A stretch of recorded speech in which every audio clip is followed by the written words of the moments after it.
ராமநாதபுரம் மாவட்டம் திருவாடானை வட்டம் சோழியக்குடி கிராமம். பாருங்கள், நான் வச்ச வாழை. இந்த வாழையில் வாழையை பாருங்கள், வாழை காய் எப்படி பெருத்துருக்குன்னு பாருங்கள். இந்த வாழையை பாருங்கள், எத்தனை வாழை தார் போட்டுருக்கு பாருங்கள். அங்கிட்ட ஒரு பாருங்கள், 3 4 5 6 வாழை தார் போட்டுருக்கு. ஒரு வாழை தான் நான் வச்சேன். இந்த இடத்துல நான் ஒரு 4 வருஷத்துக்கு முன்னாடி ஒரு வாழை வச்சேன். இப்போ அது வாட்டு தார் போட்டுக்கிட்டே இருக்குது. இந்த தார் அது வெட்டின உடனே அடுத்த ஜெனரேஷன் வந்துடும்.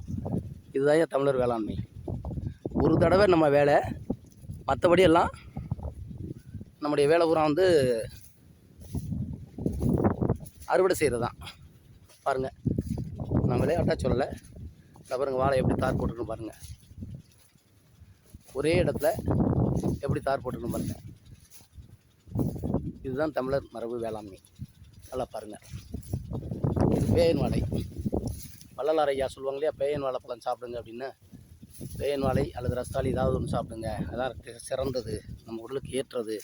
அந்த வாழையை நாங்கள் எல்லாம் பண்ணுறோம். தென்னையை பாருங்கள், 3 வருஷம் முடிஞ்சு 4வது வருஷம் அடி எடுத்து வைக்கிறது. வச்சது தான் எங்கள் வேலை.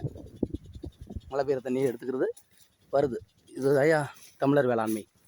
இது சோழியக்குடியில் டாக்டர் ஆர்.எம். ராஜேந்திரன் டிஏபிஎல் அவர்கள் தமிழர் விவசாயியாக மாறி இந்த பணியை செய்து ஒரு முன்மாதிரியாக ராமநாதபுரம் மாவட்டத்தை வறட்சியில் இருந்து மீட்பதற்கு பணியாற்றி கொண்டிருக்கிறார் என்பதை உங்களுக்கு அன்போடு தெரிவித்துக் கொள்கிறோம். நன்றி.